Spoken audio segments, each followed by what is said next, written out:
Hello friends, नमस्कार। પ્રકરણ 3 ની અંદર આગળના મુદ્દાની વાત કરીએ આપણે। લાસ્ટ ટાઈમ આપણે પથ લંબાઈ અને સ્થાનાંતર વિશે વાત કરી ચૂક્યા છીએ। આજે એનાથી આગળ બે રાશિઓ, જેમાંની એક છે સરેરાશ ઝડપ। તો મિત્રો, સરેરાશ ઝડપ કોને કહેવાય, કેવી રીતે શોધાય, એના સમ એક્ઝામ્પલ એ આપણે જોઈએ। ઓકે મિત્રો, દાખલા તરીકે કોઈ કાર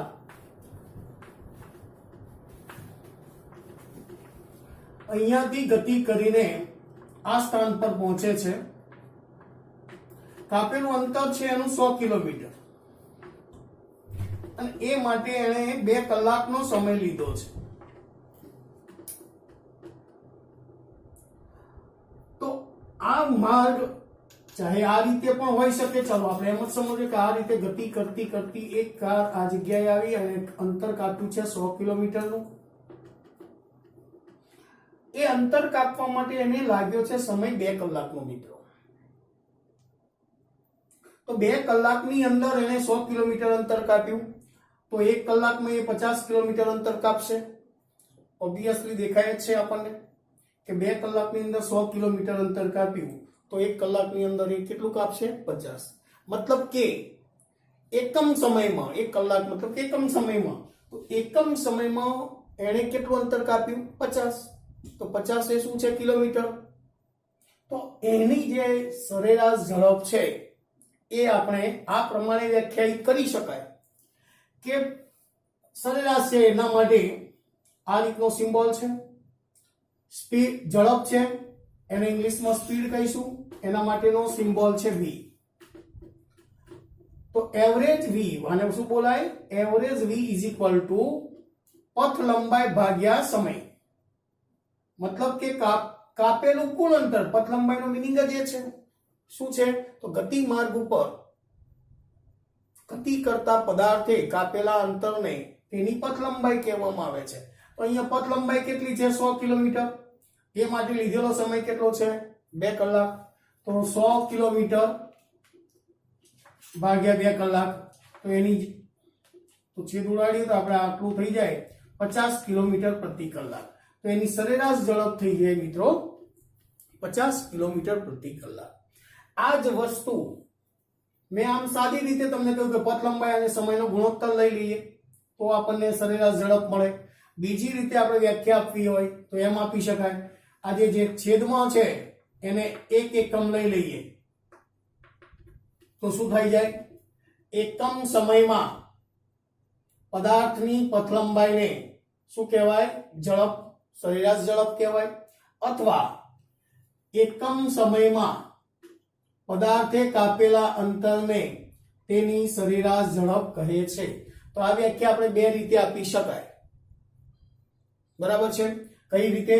તો આપણે હવે એને લખીએ। તો જો વ્યાખ્યા પ્રમાણે આ સૂત્ર થઈ ગયું એનું, પહેલા હું વ્યાખ્યા લખીશ, ત્યારબાદ આપણે એનું સૂત્ર લખીશું। તો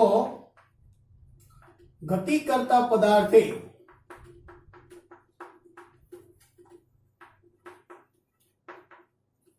કાપેલા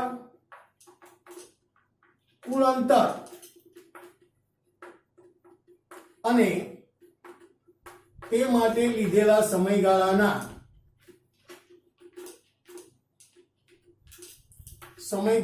ગુણોત્તરને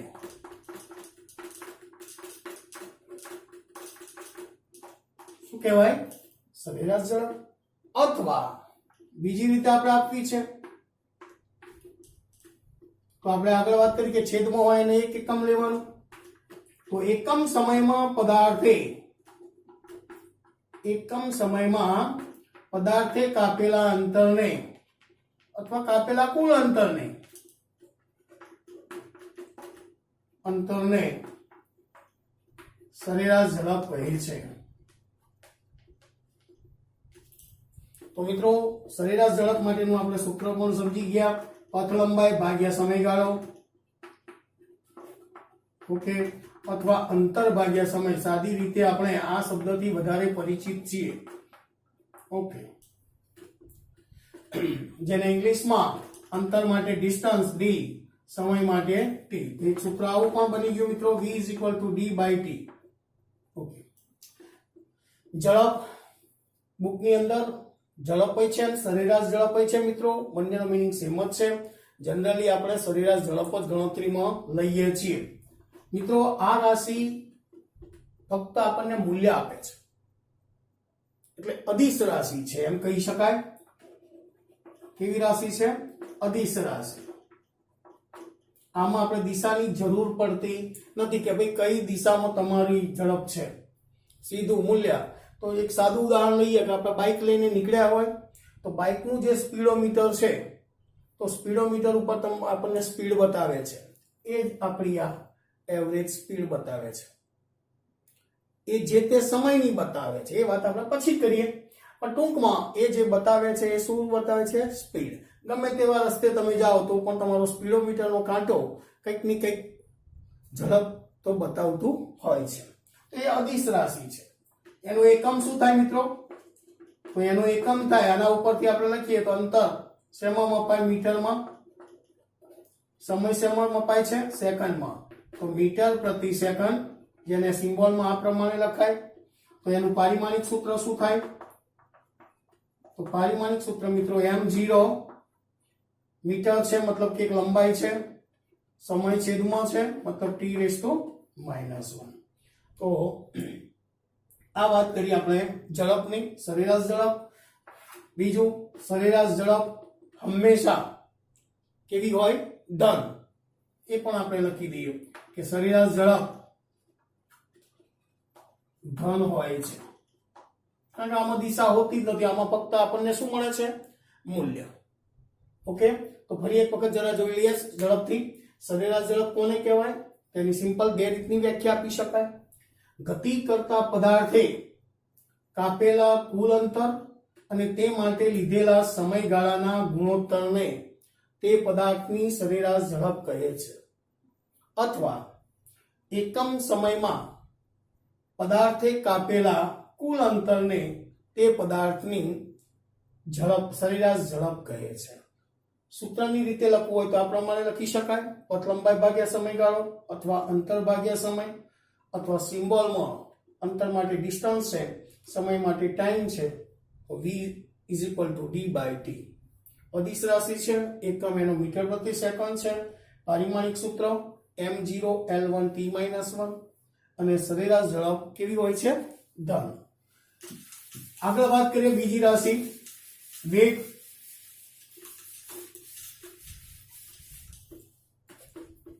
તો હવે આપણે સરેરાશ વેગની વાત કરીએ.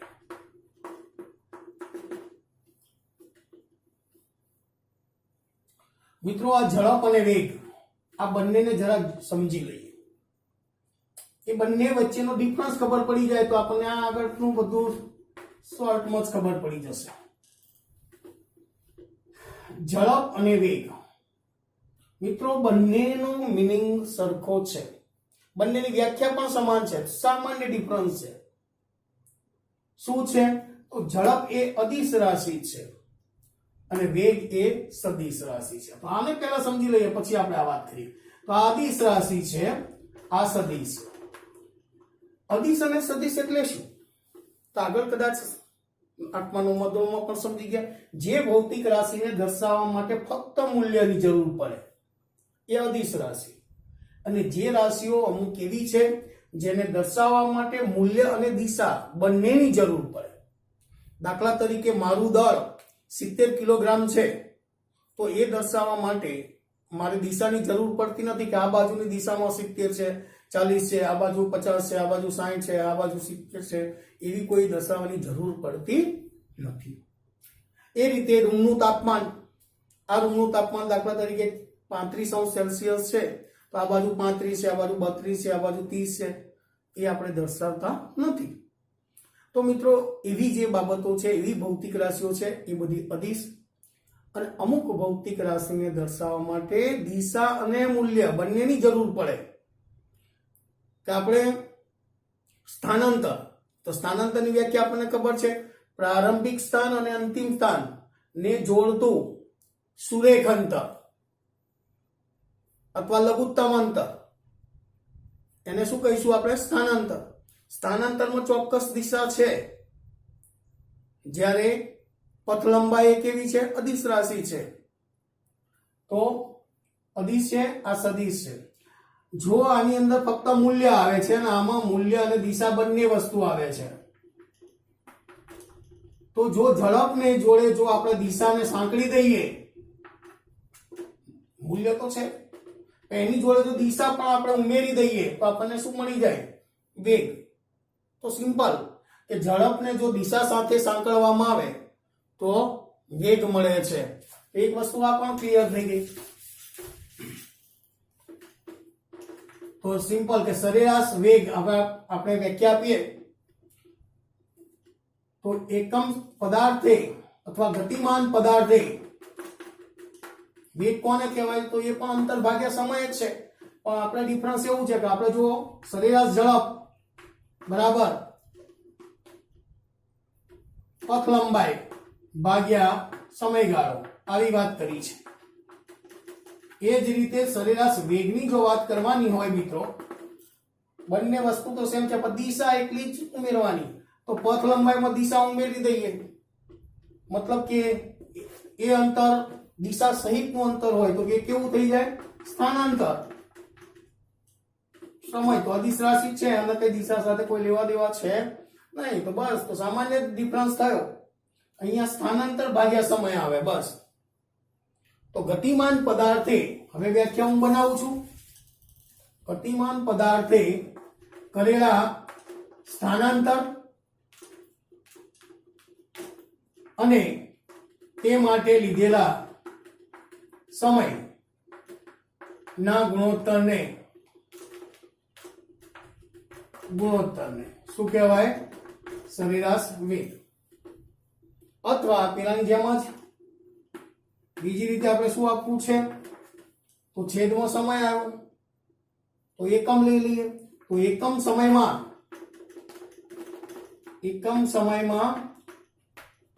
પદાર્થે કરેલા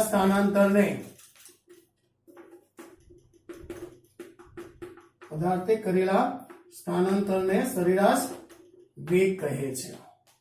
અહીંયા પણ વસ્તુ એક જ છે મિત્રો, વેગ અને સરેરાશ વેગ બંનેનો મીનિંગ સેમ જ છે. જનરલી આપણે સરેરાશ વેગ જ લઈએ છીએ અને ટૂંકમાં એને વેગ તરીકે પણ ઓળખીએ. તો વેગ એ જ સરેરાશ વેગ છે. સૂત્રની રીતે લખીએ તો સરેરાશ વેગ એને v બાર વડે દર્શાવાય. v બાર બરાબર કરેલું સ્થાનાંતર ભાગ્યા એ માટે લીધેલો સમયગાળો અથવા સમય. તો ધારો કે અમે આ જ વસ્તુને હું જરાક ડિસ્ક્રિપ્શનમાં લખું કે ધારો કે કોઈ પદાર્થ છે, કોઈ પદાર્થ t1 સમયે x1 સ્થાને છે. ક્યાં છે? t1 સમયે x1 સ્થાને. આ મતલબ કે આ રીતે આપણે વિચારીએ કે આ t1 સમયે અહીંયા છે અને t2 સમયે અહીંયા આવ્યો છે x2. આ તો ખાલી વર્ણન કરવા માટે આ બધી વાતો કરીએ છીએ કે ધારો કે કોઈ પદાર્થ t1 સમયે x1 સ્થાને છે અને ગતિ કરી t2 સમયે તે x2 સ્થાને આવે છે, પહોંચે છે. ઓકે, આ વર્ણન કર્યું ને, તો આની વાત આપણે આ સૂત્રમાં મૂકીએ તો આપણે સમયગાળો કેટલો થયો? તો માટે સમયગાળો t2 માઇનસ t1 અને એ રીતે સ્થાનમાં થતો ફેરફાર મતલબ સ્થાનાંતર. તો સ્થાનાંતર કેટલું? x2 minus x1. આ કિંમત હું અહીંયા મૂકું તો આ પ્રમાણે થઈ જાય x2 minus x1 t2 minus t1. હવે x2 માઇનસ x1 એટલે x માં ફેરફાર, સ્થાનમાં ફેરફાર, જેને શોર્ટમાં આપણે ડેલ્ટા x વડે દર્શાવીએ. આ છે સમયમાં ફેરફાર, જેને ડેલ્ટા t વડે દર્શાવીએ. તો આપણા માટે એક સૂત્ર બની ગયું v બાર બરાબર delta x by delta t. તો ફરી એક વખત જરા ઝડપથી જોઈ લઈએ. સરેરાશ વેગ કોને કહેવાય મિત્રો? તો પહેલા મેં વ્યાખ્યા લખી છે અને આ વ્યાખ્યાથી આપણે પરિચિત જ છીએ, આપણા માટે કઈ નવી છે નહીં, એટલા માટે મેં વ્યાખ્યાથી શરૂઆત કરી. તો ગતિમાન પદાર્થે કરેલા સ્થાનાંતર અને એ માટે લીધેલો સમયગાળો, આ ઉપરથી પદાર્થે કરેલું સ્થાનાંતર ને એ માટે લીધેલો સમયગાળો, આના ગુણોત્તરને શું કહેવાય? સરેરાશ વેગ. એને શાના વડે દર્શાવાય? v બાર. અમુક વખતે v બાર પણ આ રીતે પણ લખેલું હોય છે. ઝડપ અને વેગ, ઝડપ અદિશ રાશિ છે, આ સદિશ છે. બુકની અંદર જે રાશિઓ સદિશ છે એને ડાર્ક વડે દર્શાવેલી છે. હવે તો એ નિયમ પણ લગભગ નીકળી જવા આવ્યો છે, બધું સરખું જ. આપણે સમજી લેવાનું કે વેગ એટલે અદિશ, સદિશ રાશિ. ઓકે. અને બીજી રીતે આપવું છે તો આ જે છેદમાં છે એને એકમ તરીકે લઈ લો, તો આનું મૂલ્ય 1 એકમ લઈ લઈએ.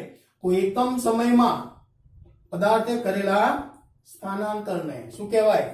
સરેરાશ વેગ. તો v બાર બરાબર આપણે પછી આપણે આનું સામાન્ય કોઈ પદાર્થ માટે આવું કંઈક ડિસ્ક્રિપ્શન આપ્યું કે એક પદાર્થ છે t1 સમયે x1 સ્થાને છે અને ગતિ કરીને t2 સમયે x2 સ્થાને આવે છે. તો સમયગાળો એનો t2 - t1 છે અને સ્થાનાંતર એનું x2 - x1 છે. તો આ કિંમતો અહીંયા મૂક્યું. સ્થાનાંતર x2 - x1, સમયગાળો t2 - તો x2 - x1 મતલબ કે x માં ફેરફાર બતાવે છે, ડિફરન્સ બતાવે છે. તો ડિફરન્સ માટે ડેલ્ટા શબ્દ વાપરેલો છે, delta x by delta t. તો મિત્રો આ થઈ આપણે એની સામાન્ય માહિતી, એના સૂત્ર. આગળ વાત કરીએ એનું એકમ.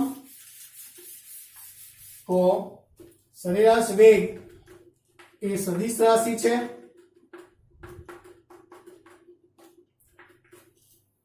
એનો એકમ પણ સ્થાનાંતર ભાગ્યા સમયગાળો છે. સ્થાનાંતર શેમાં મપાય? મીટરમાં. સમય શેમાં મપાય? સેકન્ડમાં. તો મીટર પ્રતિ સેકન્ડ. પારિમાણિક સૂત્ર પણ સેમ જ છે, m0 L1 t માઇનસ. સદિશ છે એટલે સામાન્ય રીતે એનું મૂલ્ય ધન હોઈ શકે, ઋણ હોઈ શકે અને 0 હોઈ શકે. તો સરેરાશ વેગ ધન, ઋણ કે 0 હોઈ શકે.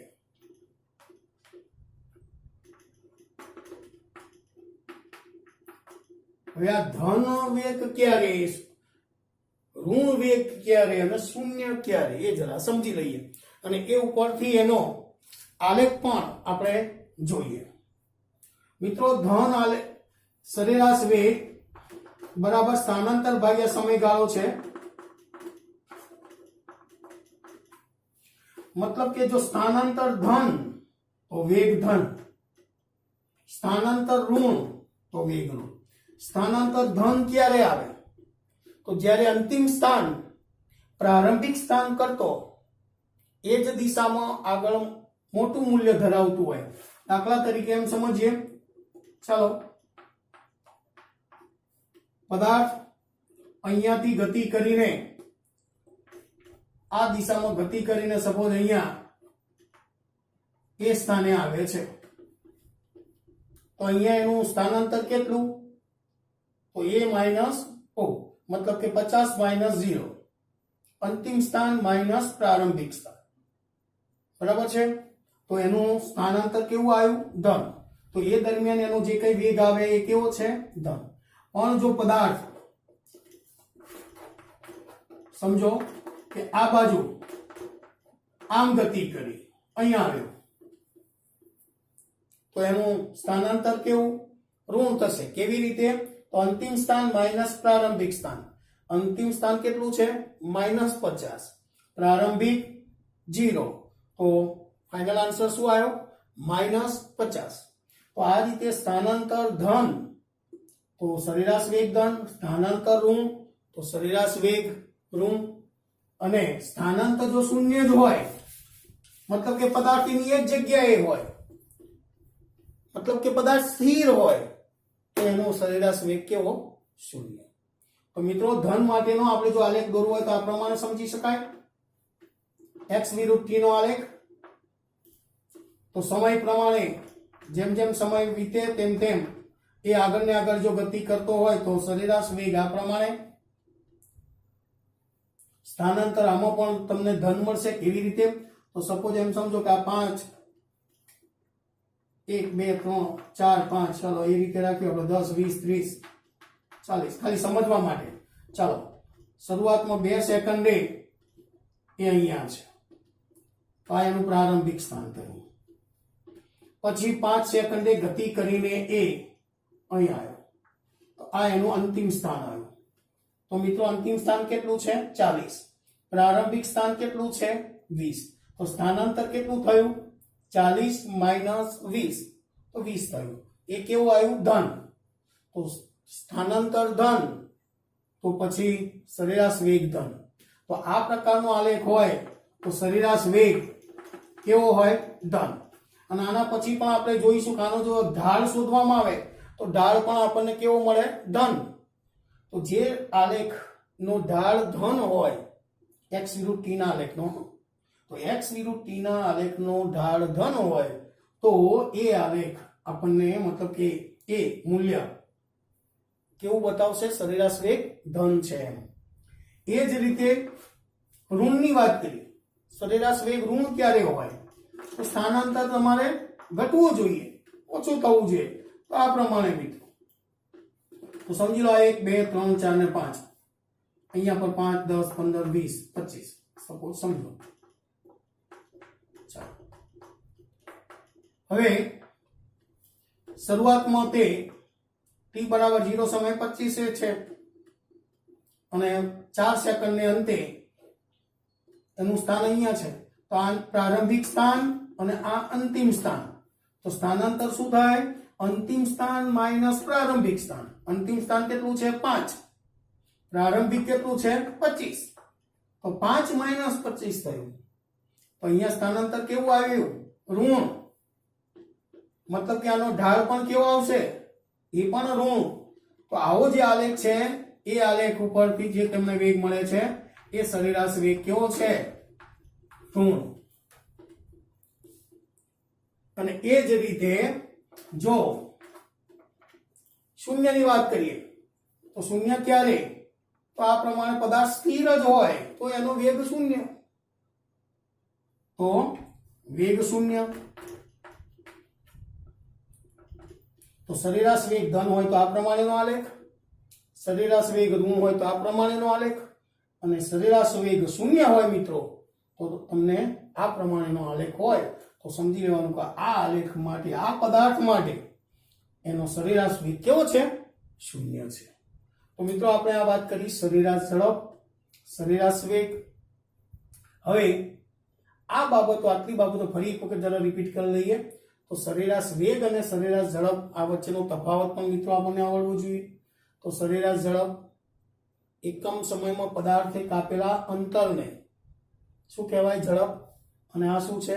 એકમ સમયમાં પદાર્થે કરેલા સ્થાનાંતરને. આ અદિશ રાશિ છે, આ સદિશ રાશિ છે. આ હંમેશા ધન હોઈ શકે, આ ધન, ઋણ કે શૂન્ય હોઈ શકે. આ રીતે મિત્રો આપણને એ બંનેનો સામાન્ય તફાવત પણ આપણને આવડવો જોઈએ મિત્રો. તો આના પછી હવે આપણે આગળના લેક્ચરમાં તાક્ષણિક વેગ વિશે સમજીશું મિત્રો. ઓકે.